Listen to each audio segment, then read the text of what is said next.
ఇల్లు వృద్ధిలోకి రావాలంటే ఇల్లాలు చేయవలసిన పనులు. 1. భర్త ఇచ్చిన సంపాదనను తీసుకునే సమయంలో ఆ ఇంటి ఇల్లాలు ముఖంపై చిరునవ్వుతో సంతోషంగా నవ్వుతూ ఉండాలి. కోపంగా ఉండరాదు. 2. భర్త ఇచ్చిన సంపదలో కనీసం ₹1 అయినా లక్ష్మీదేవికి సమర్పించాలి. ఇలా పోగైన ధనాన్ని ఆలయంలోని హుండీలో వేయాలి. 3. భర్త తన సంపదను భార్యకు ఇచ్చిన తరువాత మాత్రమే వాటిని ఆమె చేతుల మీదుగా వినియోగించాలి. 4. భార్య కాకుండా ధనమును భర్త ఖర్చు చేస్తే ఖర్చులు పెరుగుతూనే ఉంటాయి. ఆ ఇంట లక్ష్మీదేవి నిలవదు.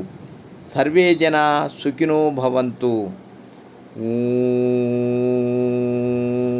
నమః శివాయ.